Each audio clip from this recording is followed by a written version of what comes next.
quiet seaside town, an evil laid to rest centuries ago, has risen.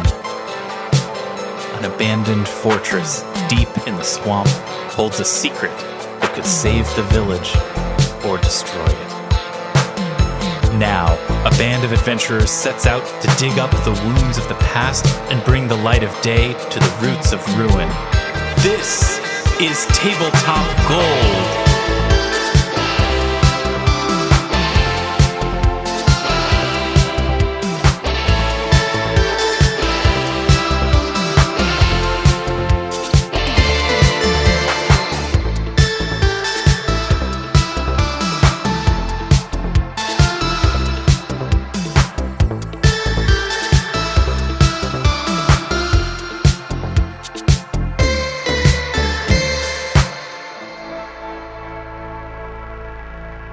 Hello, friends, and welcome to Tabletop Gold, episode 99. Woo! There used to be a great man named Prince, and he wrote a song called 1999. So we are 1900 episodes away from hitting that auspicious goal, and I'm looking forward to it. I think it's going to be great. I think it's going to be a good time. I think that was the point of that song, is that it was good and everybody was happy in 1999. I'm Lars Casteen, the Golden Tyrant. What's up, Armat Humphreys, joining us today? Hello, good that time. Well, I was going to say, isn't that song secretly about a TPK? Party over, oops, out of time. Party over, oops, yes. Prince in 1979 was big into the red box of Dungeons & Dragons. Yeah. Prince and Gary Gygax, the two go so naturally together. That's right. Gary Gygax actually taught Prince how to play guitar. Not a lot of people know that. The swirly guitar was Gygax's idea. It was modeled, actually, a lot of people don't know this, after a beholder. A lot of people don't know that. This all tracks. Armat Humphreys, thank you so much for that little bit of a delve into history. I like to make sure we start off on a completely diversionary point. Of course, that's fine. That's what we do here. That's our job. Also, we're joined tonight by Zoe Chernicoff. Hello. I understood so little of what just happened that I'm here for the vibes. I'm just here for the vibes. How are the vibes? They're cozy. They're cozy. Good. Yeah. That's what we're aiming for. That's perfect. So we've got a digression. We've got a cozy vibe. I feel like that's actually kind of the two things that we do on this podcast. So It's probably time to say goodbye. But before we do, let's say hello to David the Tin Man Chernicoff. I understood an amount of that I was really surprised by, even as it was happening. Yeah, I feel like it tracked. I feel like a lot of it's sort of connected. The Beholder thing was maybe a stretch. I was looking, maybe I should have gone Mind Flayer. I should have gone Mind Flayer on the guitar. So that was like one example, a very few, where I didn't know exactly what you were talking about, but I was mentally filling in the gaps. It was like, oh, I know what kind of thing that must be, even though, I couldn't pick one out of a lineup. That's actually really exciting to me, because a Beholder is one of the iconic Dungeons & Dragons monsters that is not in Pathfinder. Okay. Really? Yeah, it's in, or at least until Wizards of the Coast put all of the Dungeons & Dragons thing into Creative Commons, which maybe it is open for business now. It was not in the open gaming license. So you couldn't do Beholders. But we'll talk about Beholders in a second after we say hello to Robin Lange. Oh, hello. Joining us from the hottest room in Westchester. Yeah, I'm no migraine today, but I still feel like smooth jazz because, oh my God, I'm dying.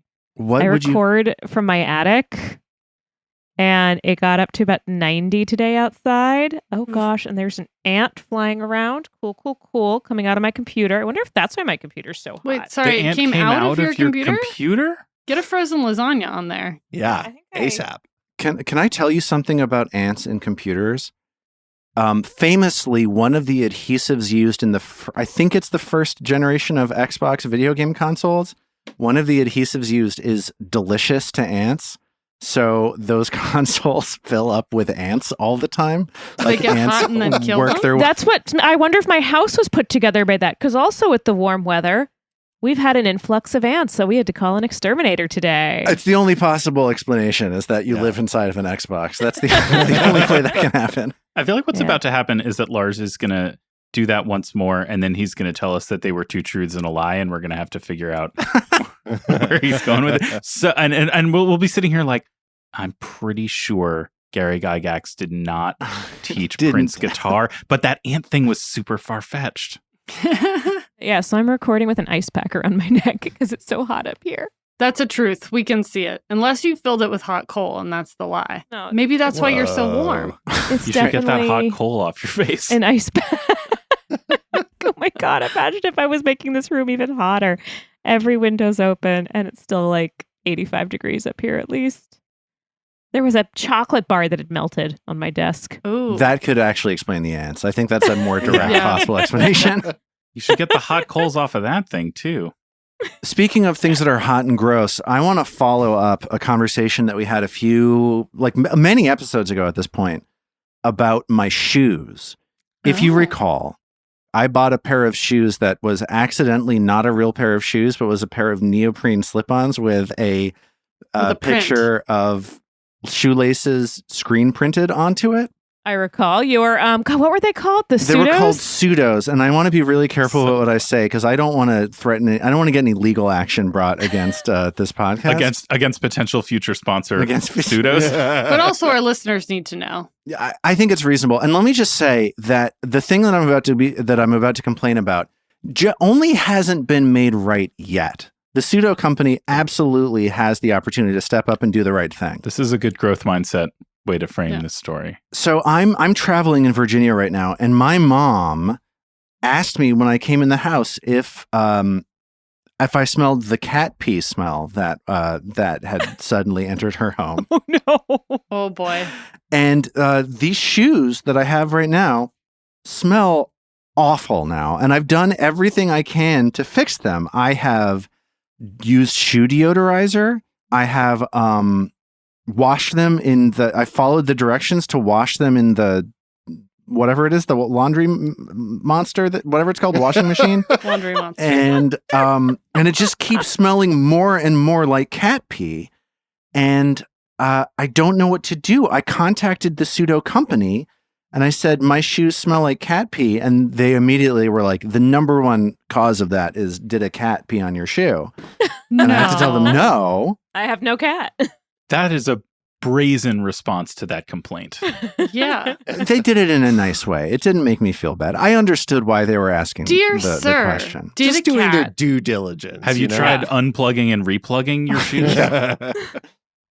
So what was the other reasoning you found in your research? And this is my own crackpot theory. I'm not alleging anything about the pseudo shoe company or anything like that. I'm just sharing research that I've done. I've done my research, okay? Did they use a glue that's delicious I did to my cats? own research. Yeah. Wait, what? What did you say, Robin? Did they use a glue that's delicious to cats? That's right. A number of cats have been drawn into my home, like ants to an Xbox. But apparently some shoe companies, and I'm not alleging this about the pseudo shoe manufacturing conglomerate incorporated, use a material that either is or is not polyurethane. I've had trouble coming to the like getting clarity about that when it gets wet, it starts dissolving into ammonia. So it outputs, it off-gasses ammonia really aggressively.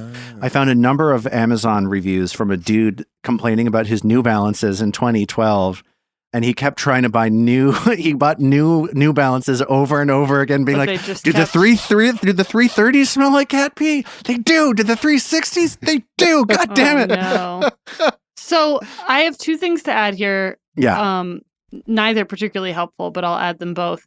Please. When I type in why would shoes smell like on Google and nothing else, top two things, cat pee, cat urine. So you can't be alone here, or the computers listening to us, probably both, right? Both. That's the answer. Both. We have had something similar happen with toolboxes, like old tool, because who goes out, or I don't know, I'm not a particularly handy person. I won't speak for David. We don't own a ton of tools. So like we have the tool set that we had from college or whatever, right? David, the tool man, Chernicoff. That's why we call him that. But we have had a couple of times where you open it and it's not the cat pee smell, but it's like horse vomit pee. But I think it's the same thing. I think it's the polyurethane degraded. Like I think it's a similar plastic degrading thing. So this feels like justification for you not being insane. I'm inclined to go in that direction because we've already mentioned that the shoe is made out of material that no other shoe that I've had is made of. And I don't mean to brag, but I've been wearing shoes for just around 40 years, and this has never happened to me ever before.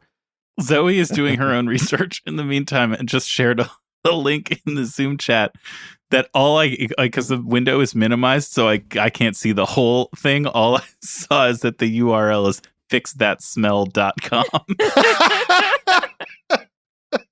I think this is AI written is what's happening. You open this and we won't get into the details because it's all the things you might think. But the first sentence of this article is, sometimes your shoes smell like cat pee. Yeah, they sure do. Anytime I read anything that says this article will show, I'm always curious who on earth wrote it. Yeah, the computer, a bot. Chat GPT. I don't want to get weird about this, but there's a comment section at fixthatsmell.com/why do my shoes smell like cat pee? And the comments are recent. Like Fix That Smell has been replying to comments on this site in the last week or so. I'm sorry. I want to go to the 3 possible sources. The first source is the one that we've talked about. The shoes were made before. Oh, it says the shoes were made before polyurethane was used? Right. So it's like this is a shoe startup, so I don't have confidence that, you know what I mean? I don't know. The second one, cat urine in the materials or construction of the shoe. Oh. Followed by cat urine in your sweat. Why are you sweating cat urine? Look, I know my body, okay? And it sweating cat urine is perfectly natural. It's just something the body does when you drink a bunch of cat urine. Don't urine shame me, please. I can't believe we skipped straight over cat urine in the materials the shoe's made out of. Is the shoe made out of cat urine is the question. Because that's actually what it smells like right now. Anyway. Is anyone else looking at the recent posts, incidentally? What does it mean when my burps smell like sulfur? I hate to tell you this, but you are possessed by a demon. That's the only answer. The other one is, why does my air conditioner smell like poop? Oh, God. Oh, I love this website. This curious. Website's so good. I want to know the answers to all these questions, even though I suffer from only one of these problems. The answer to all of these things should be you have to get rid of it. You can't keep an air conditioner that smells like poop. There's no coming back. The homepage mentions, I don't know which shoe odors, but they have a nice visual of just putting some tea bags in your shoes. I wouldn't do wet, right? Because that's going to make it worse. But just get some dry Earl Grey or a breakfast tea in there. It's going to ruin the tea. Here you go, Lars. So not why do my shoes smell like cat pee, but how to get ammonia smell out of shoes. Oh, now we're growth mindset again. I'm going to work on this, and I'll report back in 25 episodes to let you know how it went. But in the meantime, thank you for all of your commiseration and help. Let's move on to our thing, shall we?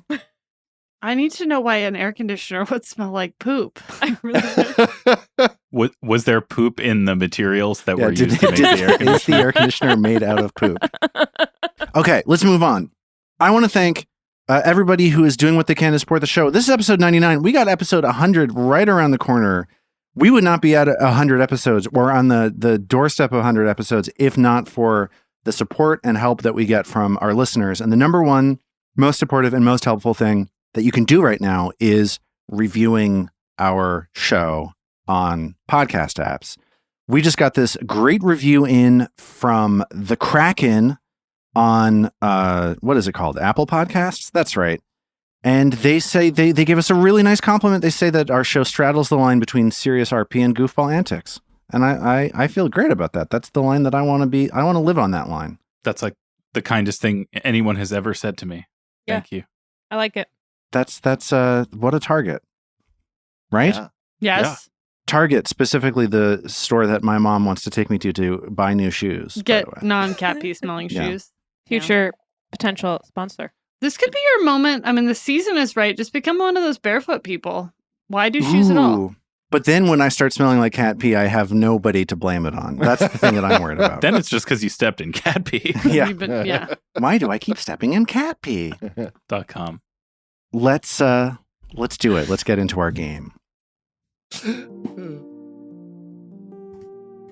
Your time in the sad underground bar known as the Warped Brew Tavern has reached an unexpected inflection point. After listening to music, chatting with the regulars, and even winning a battle of the bands, you've snuck into the tavern's kitchen and realized an uncomfortable truth about the food they're serving here. Hanging up on the meat hooks here are 3 humanoid creatures: an old gnome, a fight-scarred drow, and a woman with one hand missing. The drow has just called out for help. And that's where we'll pick up from. So, yeah, this is an unexpected situation. The 4 of you have just pushed past the bartender, and you've walked into this back room, this back door right in the corner of the room at the furthest end of the bar, and you're in this kitchen, and you see these 3 in front of you. So this drow calls out for help. What do you do? What is this? Is this the process?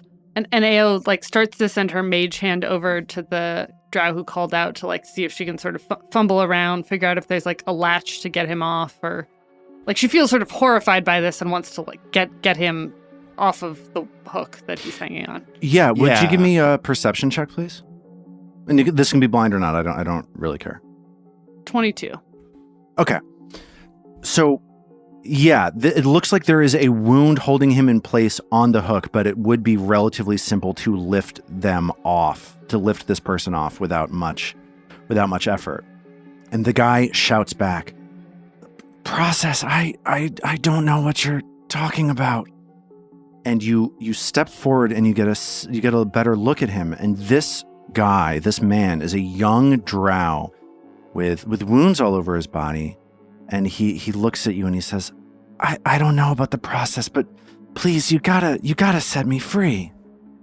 I think Istin will go right ahead and start lifting him off as best he can right away. Okay. Mag helps. Yeah. I'm gonna let you know, as you start lifting him off, you do get a better look at this old gnome to his left and this other woman with pale skin to the right. I will let you know more once you ask me about that, but you manage to illuminate them and you see that they are in a similar condition. You're able to get your weight underneath this drow man, and as you lift him up, he winces for a second and then crumples onto the stone floor of this kitchen. Trill goes to help the gnome. Okay. Obviously. While they're moving on to other people, Ao quietly says to herself, "The thing with the process, you don't know about it while it's happening." And she does a medical check on this guy to see if there's, can she treat him? Can she heal him in any way? The drow. Okay, so let's check in with Trill and the gnome, and then we'll head over to Ao with the drow. Trill looking this gnome over as Ao starts examining the drow, you see that this gnome, unlike Trill, who has this very colorful countenance, right? You've got streaks of black in your hair right now, but you, Trill is a colorful individual, right? Yeah. Oh no, has the bleaching started? Absolutely. This guy looks ancient, absolutely ancient. He's very small, and he has a long white beard, and his hair is nearly fully white. He looks as though he has maybe spent a lifetime digging underground. He's covered in dirt and soot, and he looks at you sort of he rouses himself from unconsciousness and looks over at Trill and gives her a meaningful glance. As we go back to Ao examining this man, go ahead and give me a medicine check. 29. Okay. You get a good look at this guy. Aside from the sharp wound into his shoulder blade where he has been hanging, which looks like it's something that you could potentially help him with, there's nothing supernatural about this wound. It's very simple. He has literally just been hanging for maybe a day, maybe 2 days, a good length of time, but not so long that the situation has gotten desperate yet. Does that cover the sort of thing that you're looking for? He also looks like he's been mugged, basically. It looks like somebody potentially found him, beat him up, and hung him up on this meat hook. That's how they start it. They leave you alone long enough so you forget what they're doing. And Ao goes to treat the wound. Like she's not actually thinking about what this guy's doing. She's like telling herself her own story. Sure. Go ahead and give me a treat wounds check, please. As Ao spends 10 minutes treating this gentleman's wounds. 20 on the die for a 32. Okay. Yeah, that's certainly a critical success.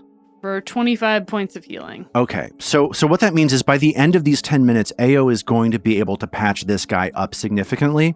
We're going to keep rolling through here over those 10 minutes, though.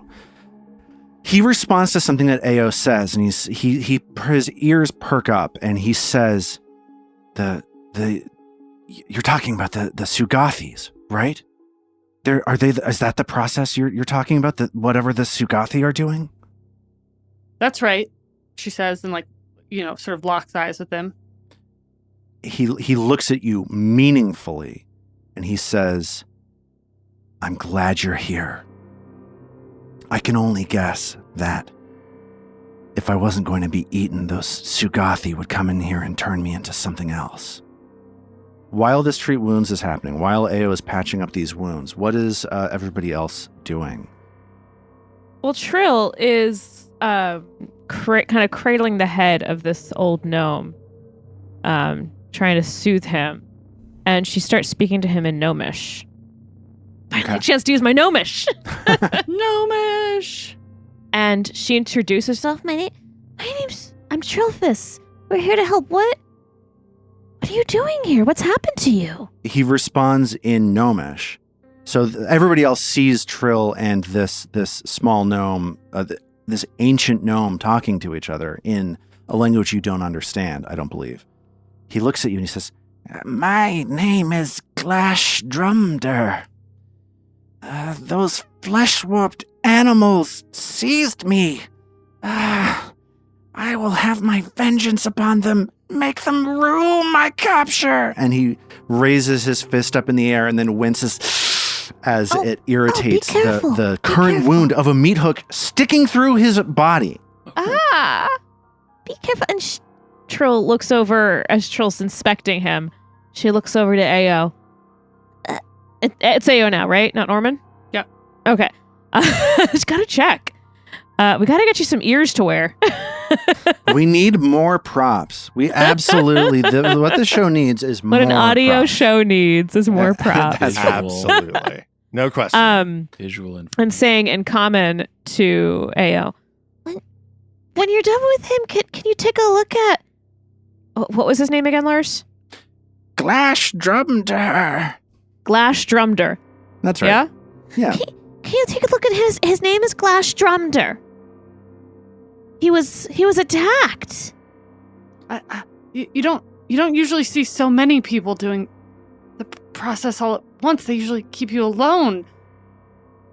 Cyril, do you need some help getting him off of that? I don't want to do anything unless you... Are you medically trained? I don't want to touch this until, someone who's better than I am can take a look at it. I do think there's one key part, which is removing him from the meat hook. But what if he bleeds out? Oh, he won't do that. We'll apply a tourniquet. He looks up at you and he says, I, Glash Drumder, will destroy those flesh-warped freaks. Nothing can hold me back. See, look at him. Is this in common or Gnomish? This is going to be in common. He sees this, then speaking common. Okay. So Trill, I assume, I'm hoping that through starting in Gnomish, she engendered some connection. So flesh warpers, just rest it. Keep your heads down. We're going to get taken care of in just a minute. What were you doing? Where were you? Where did the flesh warpers get you? I was merely minding my business, digging through the rock. As I often do to while away this long life of mine. Then out came a drider. A drider? What's a drider? A drider, it's like a drow spider. It's like a body of a drow with a spider for a butt. It's like that Lawson there, Lalazanks. You'd a drider. think seeing that might help with your bleaching a little bit. It did. I was nearly transparent at the time. And he coughs and he says, vengeance will be mine, though. And a big bubble of blood escapes from his mouth as he says that. I'll carry on your name. No, get me down. Don't carry on me. Carry on me off of this hook. And I'll actually carry you down now. And Iston lifts him up and off the hook and, ties off a tourniquet. I don't know much about medicine, but that may help a little. This is trash. I don't need your help. And then he just screams in pain, clutching his shoulder. Ah! Before he grabs his mouth, opens up his eyes wide open and says, I will try to keep my voice down so as to not alert everybody outside this room who wants to eat us. Wait, eat you? Yeah, it's a kitchen. Glass Drumder has seen his way through many a meal, and he knows how they're prepared, and often it starts something like this. Nobody ate anything here, did they? No, I didn't touch the food, just drinks. All right, we should be all right then. Ooh. And Iston will go over to the other lady on the end, maybe tap Mag as he does. Mag, can you give me a hand with this? As he does so, can he recall knowledge to see if he can know what kind of ancestry this lady is? Yeah, let me give you a recall knowledge check. As you look over this humanoid, this is going to be a society check. Yeah, cool. Here goes. Okay. Iston looks over this woman with a bald head. He sees that she has gray skin. And he comes to the conclusion that she is the sort of humanoid known as a skulk. They tend to live on the outskirts of other of like human civilizations, and they tend to live around like sewer entrances. They live on the outskirts of towns. They have a sort of chameleonic ability to reshape the way that they appear. She, as you look her over, the thing that gives it away is that she's around 6 feet tall and has long, gangly limbs. And her head is down as she is hanging off of this meat hook. And again, she is missing one hand, and she is muttering something to herself as you look her over. Then I'll lean in and be like, hello, do you mind, do you want some help? And she just keeps mumbling. It's as though she is not aware that you're here. Right. Maybe Mag, do you mind? Can we lift her up? Mag has been standing nearby, but with her back to all of this. Once she saw what was going on and everybody else started helping these three people down from the wall, she's been concerned about somebody coming in from the outside and interrupting this like investigation / rescue party? This nascent act of heroism. Yeah, so I imagine that when the gnome started screaming, that maybe set Mag on edge slightly. Yeah, Mag is the only kind of screaming Mag likes is the screaming Mag does. So yeah, she'll when Iston says her name, she'll turn back and she'll scoot over and quickly and tidily help to move this third creature down to the ground. And then once she's sure that that's done, she's going to return to her post and kind of keep watch. Yeah, so that's trivially easy for Mag to do. You're essentially able to put your shoulder underneath her arm and lift her up. And it's as though she barely notices that there's any pain or anything happening. And as Mag sets her on the ground, she just continues mumbling to herself. So then if that's her reaction, Mag lifts her up and off the wall, and she sounds like doesn't really register it. I think Mag would maybe in passing or in a rush, but take a moment to try and figure out what's going. I mean, is she asleep, delirious? Like, is this a medical problem? Is this a magic problem? Is it a physical or like psychic problem? Yeah. Well, how would you say, what does this investigation look like? Like, what is Mag doing? I get the sort of shape that you're trying to, the holes that you're trying to slot this problem into, but what does Mag do? Yeah. I mean, just, I suppose as she's setting her on the ground, kind of looking into her eyes, into her face, and trying to get a sense of whether there's anybody in there or why there isn't right now. Is it permanent or temporary? Okay, so the main thing you notice as you look in her face and her eyes is that she is mumbling something. Her mouth is just going. Can I hear it if I put an ear close? Yeah, give me this perception check that I just put into chat. It's a 23. So Mag presses her ear close to this mouth of this skulk woman that is just muttering something. And Mag, in the midst of these mutters, is able to pick up a few words that she can hear. Like, she loses track of it every once in a while, but every once in a while these words come back. And she hears this woman muttering, "The man in colored rags takes hands. The man in colored rags takes hands. The man in colored rags takes hands. The man in colored rags takes hands. The man in colored rags takes hands." And it's just that over and over and over again. Which Mag connects to the motley man that Doriana has conveyed from her dreams when under the influence of the that's a pretty good description of motley, of the Ruby Lange Ruby, the Robin Lange. So what does Mag do? Ruby Lange. As the rest of her compatriots are engaged with the other two people imprisoned here.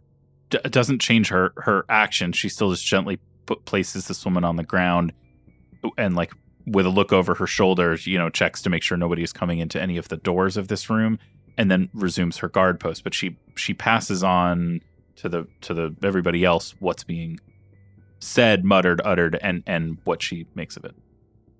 I think at that point, Istin will share what he remembered about skulk people, just in case it seems relevant to anyone. I guess, does Istin know anything about Doriana? Like, have we caught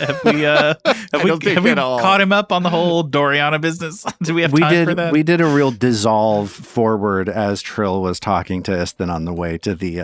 Okay, so we didn't just cover the current state of the Abomination vaults, everything we know about its 500-year history and its function. We also managed to get in some of the town gossip. Okay? I don't know, or we can just role play out giving the same information over and over and over again if you want to. It's a very pithy tune that in 3 minutes encapsulates everything Istin would need to know. Right. It's like we didn't start the fire, but just exclusively about the events of this adventure. Mayor's daughter falls asleep.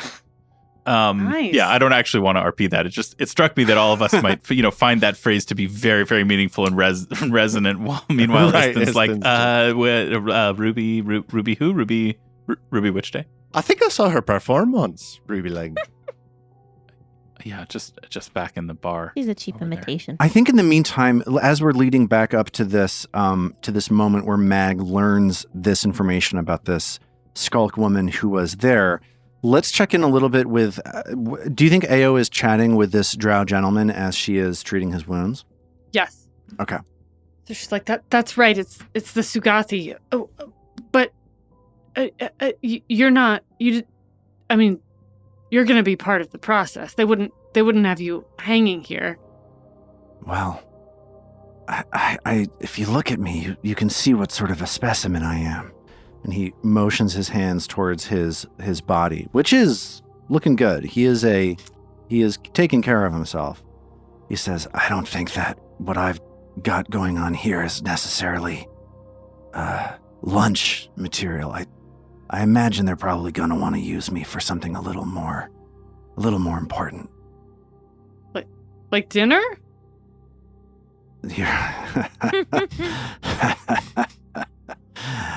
I think they're gonna make me or they were until you got me a real kick-ass kind of fighting guy.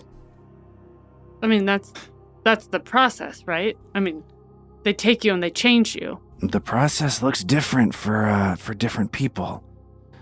You know, different sorts of folks come out looking different depending on what it is that goes into what those Sugathi are up to.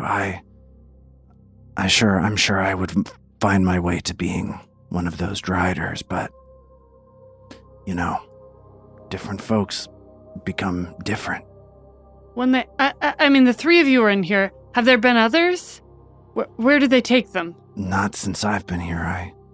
When they hung me up on there was just that old gnome over there. Definitely lunch material. And this crazy lady over here. What is she saying? I hear her mumbling. Has she been mumbling? I don't know. I'm looking out for number one over here, to be honest. Don't really care what a crazy person who's about to be eaten has to say. So they're being eaten, but you're getting ready for the process. Or are they getting ready for the process too? I mean, come on. Take a look. And she like narrows her eyes and sort of like disgustedly scans up and down his body. You don't want that process. If you're looking out for number one, you got to get out of here. We got to get you out of here. And thanks to you, it sounds like I'm going to get out of here. Well, thank you. Which way did you come in? I mean, if we're going to get you out of here, we got to know which ways are safe. I come There's a big band over there. We already beat them. I'm not sure the band was involved, to be honest. I come from a settlement deep down below called Ildaris. And myself and two of my compatriots were scouting a little bit further out from Ildaris than we usually go, and we were attacked by a group of Urdefons, and it was not a fair fight, and they knocked us out, and when I woke up, I was here, and the other two were gone. Presumably they ate the other two and are saving me for a new life as a Drider, but joke's on them, right? How so? She says. Because you've saved me, thank you. Oh. Huh. I guess it's not really a good joke. She just fixes him. Like there's a truly awkward silence as she makes no effort to fill the space. Okay, well, so you woke up here. These two were here, and we got to get you all out of here before the Sugathis can do the process to anyone else. Mag, Istin, Trill, how do we get them out of here before the process? And he pipes up and he says, "Listen, I don't think it really matters that much if you get the other two out of here. They're goners, these two." Oh, how dare you? Doesn't matter who you are. They can't just change you. Who are you to choose who gets saved and who doesn't? This guy's so old and she doesn't know what's going on. My understanding is that Drow society is not particularly, what's the word? Good. Listen. My personality problems are my fault. Don't assign this to everybody. This is what I'm like, okay? Yeah, as I say that, I realize I actually don't know about the Drow and Galarian. Yeah, right. This isn't, listen, this is not some other, this is not some other tabletop role-playing games with unfortunate distinctions tied to specific fantasy races. Important caveat, and I'm glad you made it. We're in Galarian. This guy's an asshole. It's unique to him. Cool. Good to know. All right, mechanical question. Yeah. How long can a gnome, a drow, or sorry, what was the name of the other? Skulk? A skulk survive in a bag of holding before they need to be given a walkabout? Remember, didn't we like talk an hour. about this once? I think, Yeah, I right? definitely got in that bag. This has Yeah, come yeah, up a lot of times. I just couldn't remember if it was 10 minutes or an hour. Can't they accidentally also like end up in a different dimension? Yeah, a lot of things can happen. Here are the specific rules. As long as no one's going to eat him, I'd say it's an improvement, right? A living creature placed inside the bag has enough air for 10 minutes before it begins to suffocate, and it can attempt to escape against a DC of whatever. So the kind of bag of holding that you have can hold 25 bulk of stuff, right? Yeah. So let me just... How bulked is our bulk? Yeah, that's the question. Bulk of medium creature is what I'm searching for. I really need to know. I want to know. The bulk of a medium creature is 6. And I'm going to say that this gnome is small. So you're looking at a total combined bulk of 15. So if you have 15 bulk remaining of space in the bag of holding, I'm going to divide that 10 by 3 and say that you have 3 minutes and 17 seconds of air if you put all 3 of them inside the bag of holding simultaneously somehow. Well, let's see how the bag of holding bulk is doing. And in terms of ways, like we came in through the bar and we've got, it looks like an entrance up to the northeast and an entrance over to the west. There is a passageway leading off to the west that you have yet to explore. There's a small alcove to the northeast of this room with bags overflowing with mushrooms. And there is a door you have yet to explore leading off to the east. So the bag of holding currently has 7 bulk in it. So you do have room to put all 3 of them in, should that be what you want to do. Good thinking. We also could put some disguises on him. I mean, not the hat, but, I've got a whole disguise kit. We could have a pirate, a sailor, and a... I'm going to say that the disguise kit is going to be good for 1 person. The gnome seems to be in the best shape. What are you talking about? Yeah, I think the drow's in the best shape. He's just the most in fantastic obnoxious. shape. Sorry, David, continue. I'm trying now. Did I not The follow? gnome's I the thought old the gnome one. was super buff and rough and ready to go. Oh, no, he's right? delusional. He's just saying he is. He's screaming and Yeah. coughing up blood. Oh yeah, no, he's got blood bubbling out of his mouth. Yeah. Okay. All Not right. in a good way. Sorry, to be All clear. right. Somewhere in the theater of the mind, I just started taking him at face value. Nah, he's got the bleaching. He's old and sad. Hey, I get it. This is a trio of complex characters I put in front of you. I get it. Yeah, he sounds like Clint Eastwood. Who, me? Or me? They all sound like Clint Eastwood. Play Misty. The third one that has no idea where it is. That Yeah. also reminds me of Clint Eastwood these days. That's right. That's Clint Eastwood talking to a chair. Then we've Oh, got Man with No yes. Name, Clint Eastwood as the drow, and then you've got Gran Torino Eastwood over here. I can do it. Exactly. So the Eastwood that would be talking to a chair, obviously it needs to be one of the ones to go in the bag of holding with the actual chair that's already of in there. course. Yeah. That's what they've been training for their whole lives. I assume we're rescuing these fools, right? We're not going to leave them. In answer to that question, Iston points his finger at Mag, Trill, and Ao in succession and goes, "Bar fight, bar fight, bar fight." No takers. We already beasted those fuckers, says Ao. We're not fighting them. We're going to get out of here some other way. You, and she points at the lady. If we're going to get him out of here, we got to get him as healthy as possible. And she goes to investigate the skulk and see if she can heal her. Sure. You can definitely heal her. All of your attempts to talk to her, though, she is in another place right now. Like, nothing that you do is able to connect to her. And the gnome, as you walk over, as Ao walks over, the gnome says, "There's no help for her. When she first came, she was muttering about the colored rags or something. Ever since then, she's gotten quieter and quieter. Can Ao understand what she's saying? Sure, give me you can give me a perception check, but also Mag I believe has told you. As soon as Ao hears about, I think she's been focused on the drow. As soon as she hears about what this woman is saying about taking hands, she gets even more sort of fervently wrapped up in whatever is going on in her own head.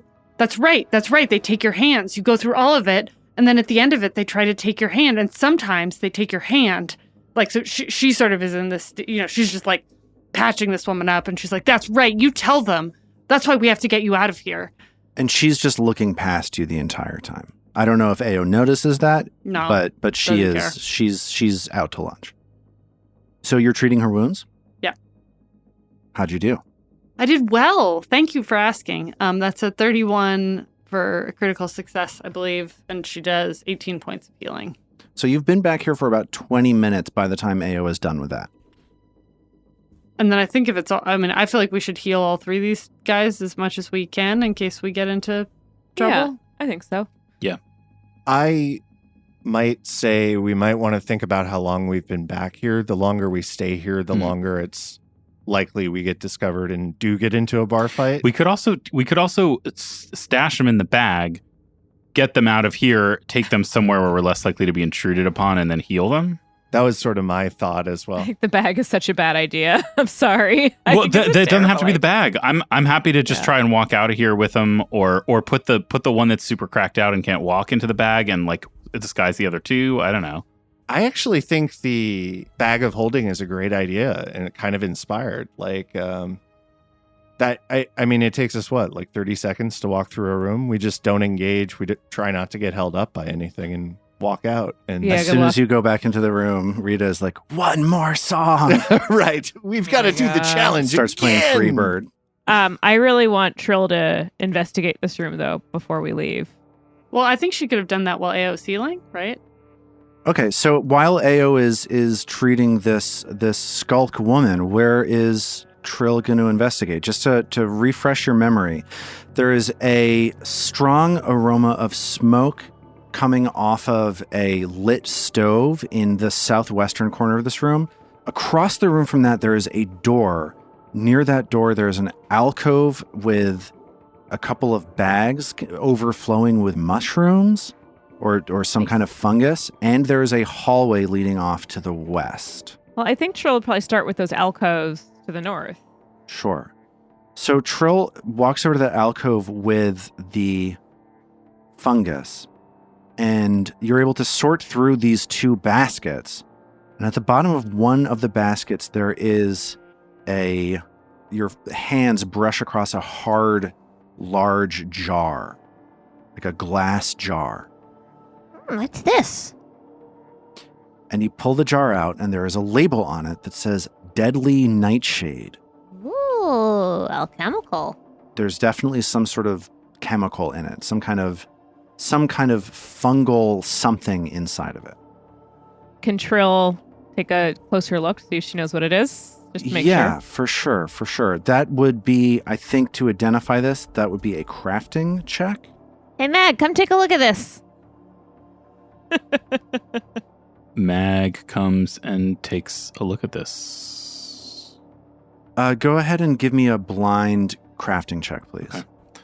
Okay. So I guess Mag will take her crafter's eyepiece out and put it in her eye. How'd I do? Mag doesn't even need to look into the bottle to identify this. She knows from seeing the phrase Deadly Nightshade that this is likely a relatively weak poison called belladonna. And as she looks into this jar, it looks like there are 4 doses of belladonna poison in this jar. And the way that belladonna poison works, it's a poison that is often ingested that has an onset of 10 minutes. After somebody ingests it, they're fine for 10 minutes. It first dazzles the person who eats it, then hurts them and sickens them, and then hurts them, confuses them, and sickens them. But it is not the strongest poison out there. Just to let you know, it's like a level 2 poison with a DC 19 fortitude check attached to it. Oh, so that's... So this is not something that's threatening to Mag, but it would be threatening to somebody with a little less intestinal fortitude than Mag. Would its effects be to kill a person, or more like immobilize or weaken? It doesn't kill. The worst thing it does is confuses people. Okay. So this is what you catch whomever it is up on the surface or wherever, and you bring them in here and you give them this stuff to like anesthetize them, and while they're waiting in this room for whatever awaits them. I think that makes a ton of sense. Yeah. Fascinating. I wonder if the skulk has been like given this too much and has gone a little crazy. Well, she may have a couple of things going on, all overlapping. Yes. This, it seems like, could plausibly be one of them. Maybe each of our new friends has had a dose or two of this. And Trill also wants to check out the other alcove. Yeah, Armat, what were you saying? Oh, sorry. Oh, I was going to say, it sounded like the gnome said she was whispering like that when she arrived. So I don't know that it's necessarily the belladonna was all I was going to say. I have to imagine that getting your hand stolen by the Motley Man is in itself not a fun experience. Okay, so Trill is going and investigating the other alcove. What do you mean by that? Do you mean this hallway reaching off to the west, or do you mean this door leading off to the east? Well, there's because it looked like there's 5 alcoves in here, like 3 that had people. I see. And then 2 that are, one just had mushrooms, and the other's empty. So the other one is empty. The other one has another meat hook, which currently does not have an inhabitant. And that's all it is, just a spare meat hook. That's right. Gross. Okay, so Trill's going to check out like the grates and the oven and things like that. You search for the grates and you search the oven. The main conclusion that you come to here is that you've never eaten food like this. Like, Trill is not a subterranean gnome like this, like the gentleman here is. But this potentially seems like the sorts of things that more subterranean creatures eat. Maybe like goblins would eat, maybe Morlocks would eat, but this seems, aside from the bottle of belladonna poison that you just found, it does not seem as though there is much going on here. You know, like this is it's just a kitchen at a bar. Okay. It's a gross kitchen at a gross bar. So what's our next plan then, guys? Well, I think we have a let's step out of the game and be us for a second question, which is, do we want to treat the third guy and spend another 10 minutes here, or do we want to get these people out so we're not here super long? And if so, where do we want to take them? I mean, it's a bar's kitchen. Somebody's going to walk in at some point is my only thought. But and they none of them came from immediately nearby, right? Like, they were all drugged and showed up here, so we don't have a good. Well, what about a place we never went? So on the previous floor, where there was that guards room, remember that? Where we fought the shadow? That was like the entry point for people to come in from outside of the keep to witness the fights. So that might be an area that's outside the keep, but this far down. That door might be a door that opens up to more of the subterranean lands.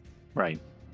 So that would be subterranean, which helps these folks, and theoretically outside of Gauntlet, which helps these folks. But it's also a new area we've never been in, and we don't know if there's anything that we need to fight there. I guess we could just go, and if anything happens, drop the bag, open it up, let these poor civilians like crawl out and breathe and hide in the corner while we try to like bash stuff. Yeah. I think that sounds great. All right. So then in theory, we should get these fools all in the bag, stop to heal the old guy before we get where we're going, and then go where we're going. Yeah. Yeah, it totally makes sense.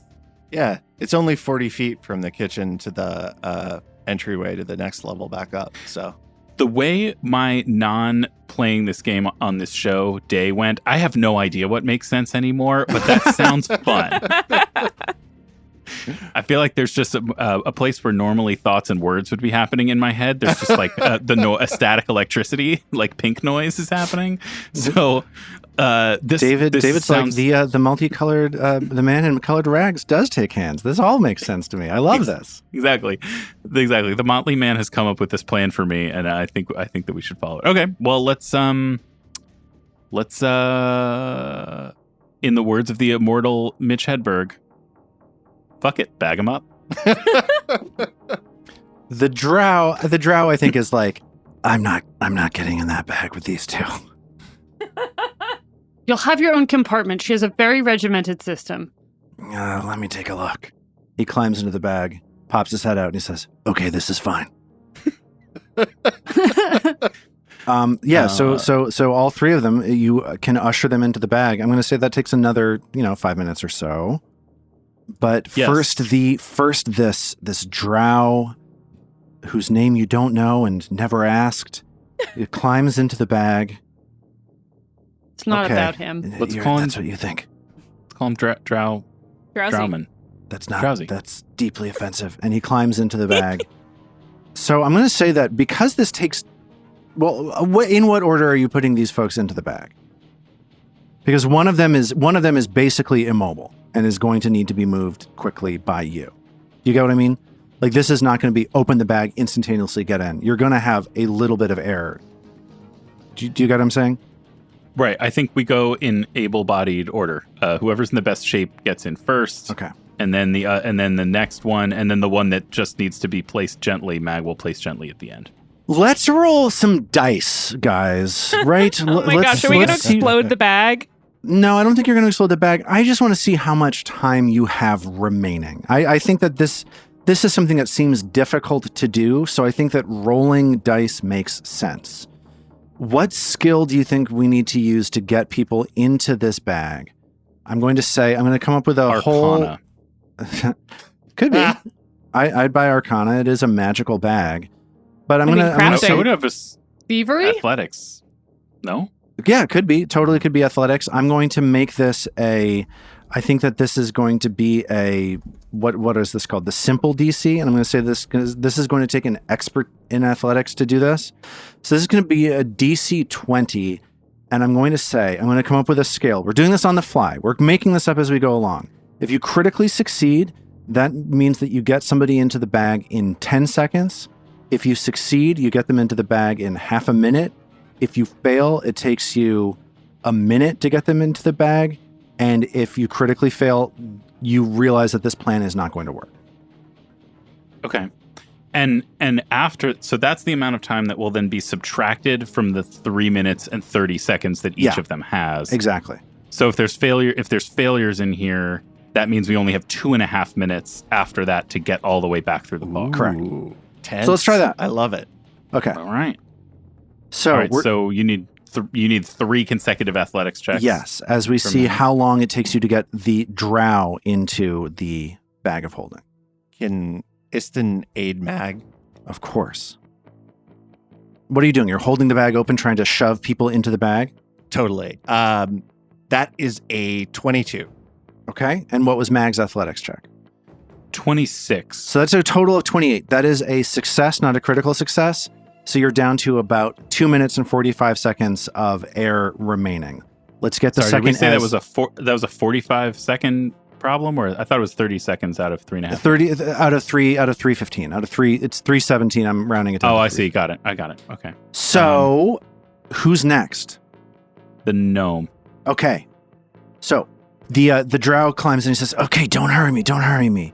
And the gnome sort of stumbles forward and is like, "Okay, let's give it a shot." And I'm raising the DC on this. This is hard. This guy is sick. This is a DC 22 on this athletics check.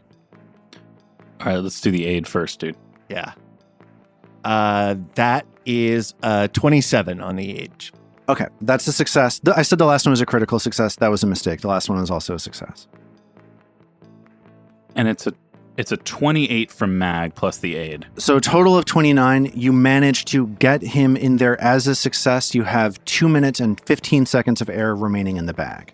And just incidentally, I'm imagining with the gnome, that looks like Mag picking it up by the scruff of its neck like a kitten. Hey! Hey! Hey. Well, he's sick. Right, couldn't the gnome actually go in Mag's pouch? We have established that. He brushes your help off at first. He says, "Glash drum Ken," and then he coughs up blood. He says, "No, just be gentle with me," as you shove him into the bag. We can't let another old one die, Ao mumbles to herself. We still haven't processed the last one. Who is the last one? Oh, my dad. Right. Yeah. So all that's left is this skulk who's muttering to herself, muttering louder and louder and louder. "The man in multicolored rags takes hands. The man in multicolored rags takes hands." And she's going to be hard as well. This is going to be a DC 22. Okay, it's okay. We'll save you from the motley man. 32 on the aid check. So this is going to be a +2 to Nice. Mag's athletics check. Which is a 33.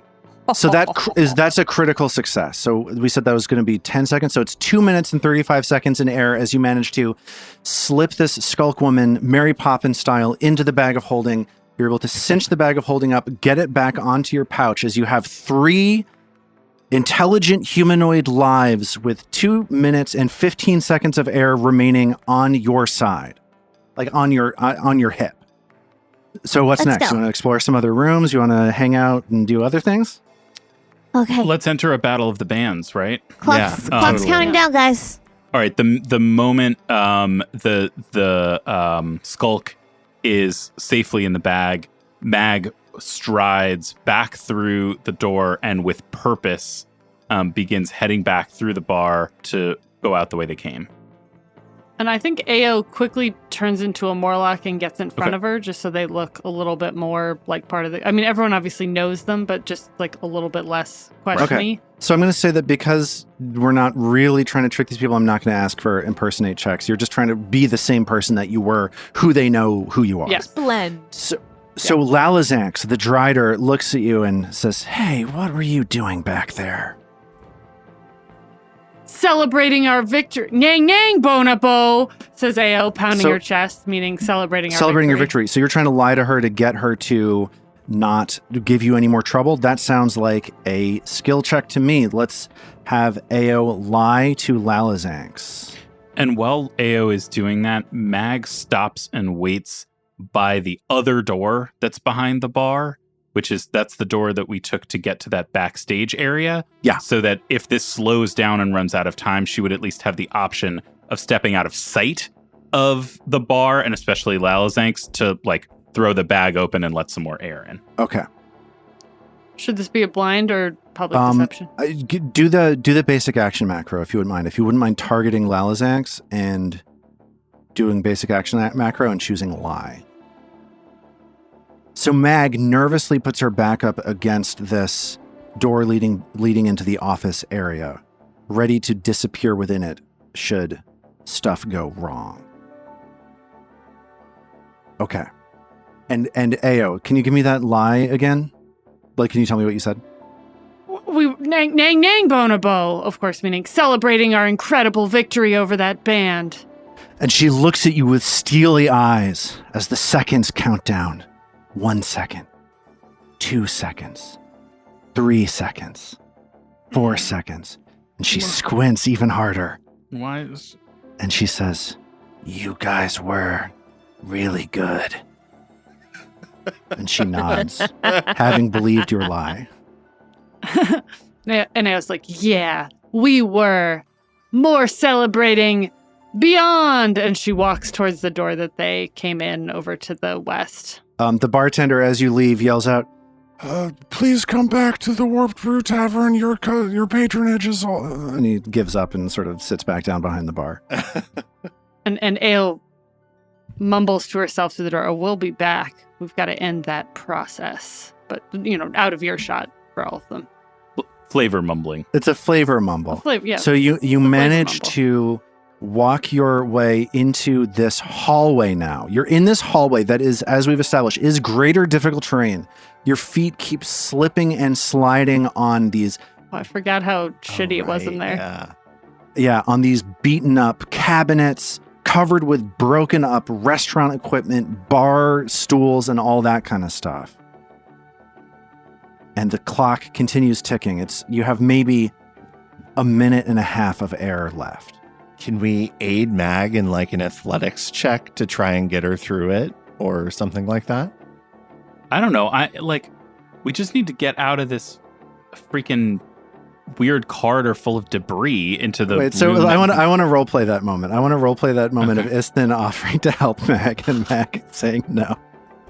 Mag, would it say be helpful if just as a hypothetical, if we assisted you through this, high stepping? I don't know. And the clock is ticking at every bit of digression from Istin. You can sense there was the this three. one time when I was working with this kobold, right? And he had a brother who was actually not a kobold. I'm sorry. This is probably not relevant to this discussion necessarily, but it's a terrific story, let me tell you. So, Istin, you want a cake? Speaking of kobolds, Ao says, trying to distract him. There's cake. Look at that. Look, It it's looks a trill just cake. like Trill. That's amazing. And so so I guess Mag not needing to say anything. Yeah, it turns out that all of Istin's questions are rhetorical. Largely, yes. But you managed to climb your way back into this luxury box where you first encountered the two poltergeist dandies, Bartleby and Fletcher, and this room is silent as you tumble out of this crowded, packed staircase into this beaten up, debris-strewn restaurant. What do you do? Well, I think once we're back in that area, that's the place to open the bag and let folks out to get a breath of air. Yeah. So yeah, I guess we should roll checks to get these folks back out. Yeah, I think getting them out is much easier than getting them in. Squeezing these folks into the bag. I think checks are reasonable. On account of Mag's excellent organizational. That's right. Yeah.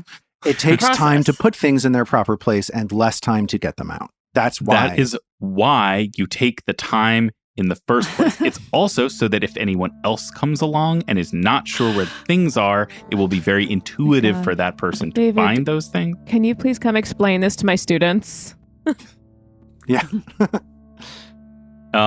Mag, but this time Mag has lost them all. She has no idea where. No. Mag removes all three of these new this new chattel from the bag of holding. And one after the other, they all gasp like as they tumble onto the floor of this room. And you did it. You managed to get all three of them out with only one of them dying. Let's roll a flat check to see if one of them died.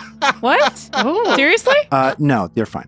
So you managed to get all three of them out, and they tumble onto the ground. We can't lose the old one, Ao says, turning to the gnome to try and heal him. Sure, Nice. let's get the first thing Ao does is start treating wounds. Let's get a medicine check for that. All right, that's a 31, which is Ao is on fire with her treating today. I guess this is Morlock Ao. So, I think she hasn't changed back. It didn't occur to her. So she's Yeah, more These like, folks come out of the bag and there's a Right. Morlock. So as soon as they pop out of the bag, they turn around and then they say, "Ah!"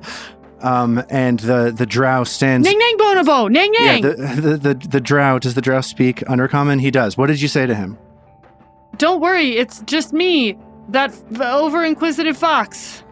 So the drow has his hands up, ready to swaying back and forth, gasping for breath, nearly asphyxiating, and relaxes and says, "Okay, I don't entirely understand what your plan was, but I guess it worked. Okay." And he sits back down. Ao decides that for some reason she's going to be better able to engage with this guy as Norman, so she changes from a Morlock into Norman. Oh, Hey, bud, it's going to be cool. I got you. Don't worry about it. It's Dr. Norm. And Says, Trill, okay. this is to the gnome, right? Yeah. And Trill says in Gnomish, He's fine. It's just it's a thing that they do. Yeah, so the gnome is watching this confrontation between Norman and the drow, and he's like, oh, okay, well, as long as he's treating my wounds, it's fine. Yeah, you can trust And Norman turns over and rolls a 31 for the medicine Huge. check. 3 critical successes from Norman or AO medical checks in a row. Pretty good. Yeah, good day for AO. Yeah. Good that time. And Good you get the sense that these 3 are at least able to follow you. They don't, and neither of them seem particularly combat ready, but they all seem like they're going to be able to walk at the very least. Well, the way we know out of here is going to take you all up to the ground. What can you find a way home, or we could bring you into town? I'm not. What would be best? I'm not going to town. I can, honestly, I'm probably fine to find my way here. And the woman says, the man in multicolored rags takes hands. The man in multicolored rags takes hands. Maybe we should bring her back to town. The gnome volunteers to try to help her. The gnome is like, if you'd like me to, I can try to take her to my people. Are there any trained therapists? No, we don't believe in therapy. Trill's kind of intrigued. She's like, Oh, I've never been to an underground gnome community before. What's it like? I'm from above ground. It must be so interesting. It's way better than what you know. Your town is dumb. Breslark's kind of like the best gnome town. No, but- not if you've never heard of where I'm from. Where was that again? Did you mention it? Baltimore. That's right. The vast gnomish underground city of Baltimore. Oh, I think I heard of a fellow who lives down there. Stringer Bell, right? Anyone? He's the president. He's the gnome president of Baltimore. Yeah, you guys make a lot of wires, right? That's you know our work, and you say your stupid town is good. My town is the most critically acclaimed town ever produced. I am here for this sequence. It's a little hard to get used to because everything is boxy in a sort of 4x3 kind of way. The rooms are very tightly set in. Anyway, did that make sense? Oh, of course. A man's got to have a code. There it is. Were you all thinking you'd give us a reward for freeing you? Norman asks. Speaking of a code. The drow says, if you make it as far as Ildaris, just tell them Falxie Orshendil sent you. Who's that? That's me. What? Oh yeah, you never asked my name. Falxie. For some reason, nobody ever asks anybody their name in this place. hey, I asked a name.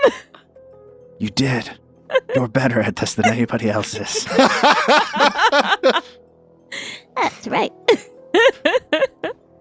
I like that name, Falxie. We'd ask if we cared. I know. That's the part that makes it sad. Don't give them a hard time. They just healed you. I'm sorry, you're right. I will be returning to Ildaris.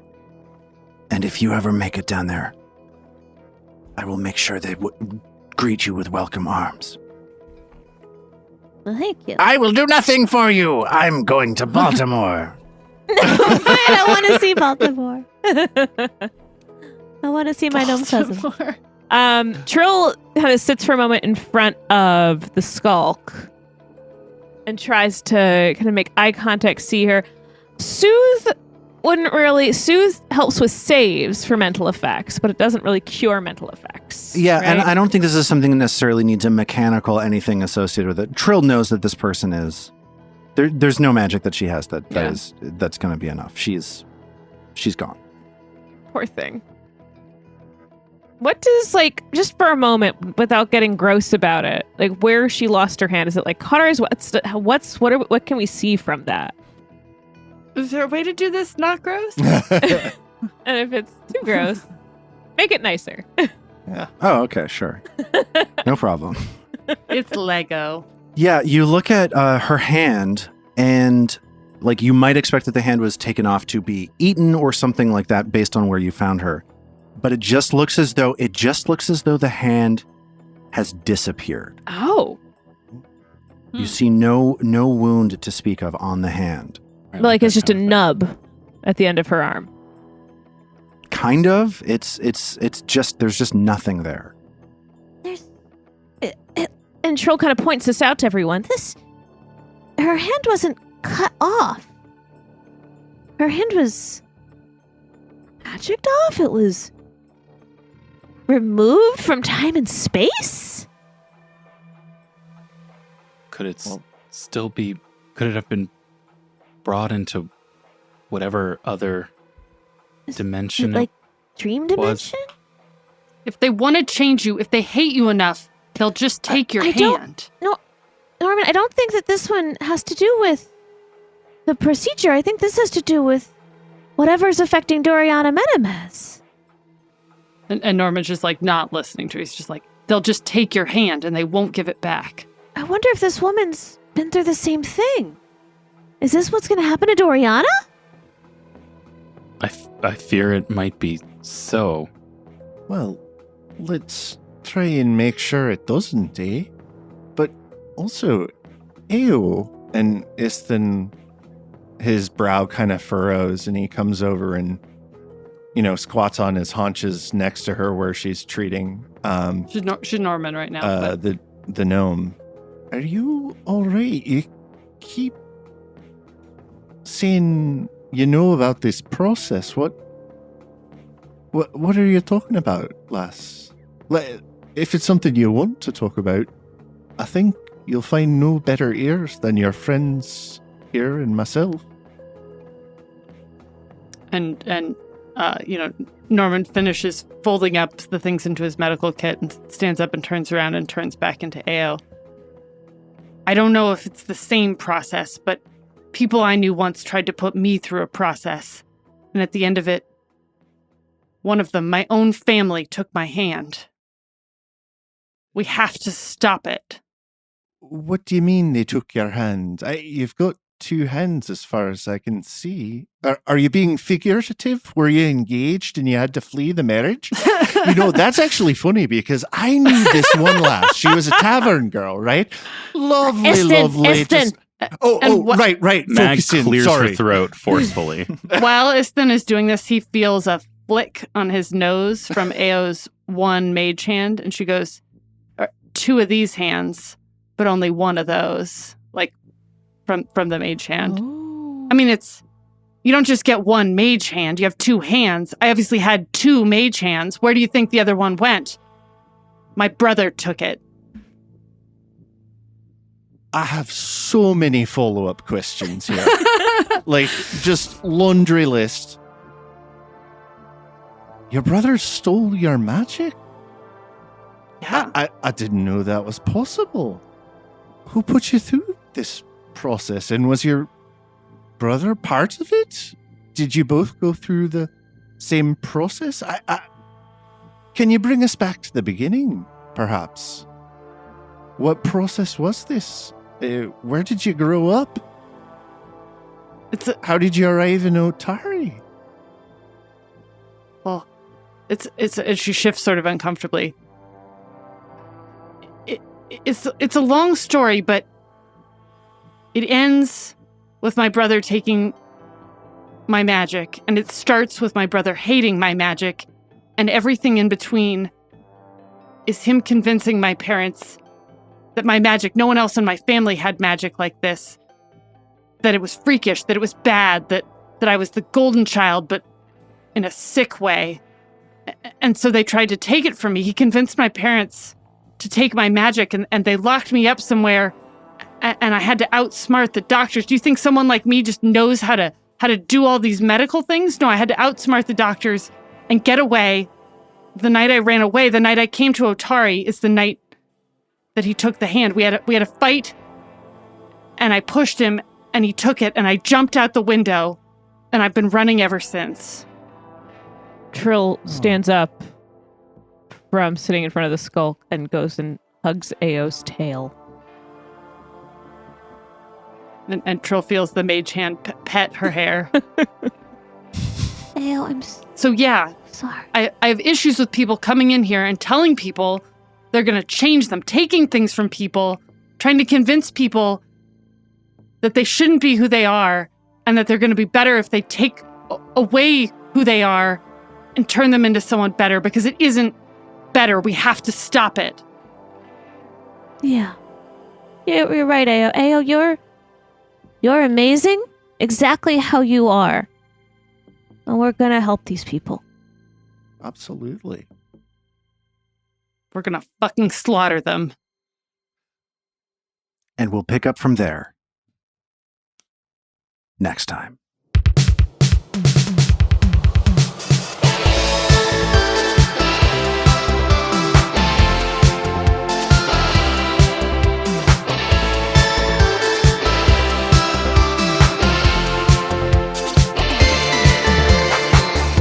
The Roots of Ruin is a Tabletop Gold production, produced under the Paizo Incorporated Community Use Policy. The Roots of Ruin uses trademarks and/or copyrights owned by Paizo Inc., used under Paizo's Community Use Policy. We are expressly prohibited from charging you to use or access this content. Paizo does not recognize, endorse, or sponsor this project in any way. Original characters and content are the property of Tabletop Gold. For more information about Paizo Inc. and Paizo products, visit paizo.com. We at Tabletop Gold would love to hear from you. Email us at letters@tabletopgold.com and find all our social links at tabletopgold.com.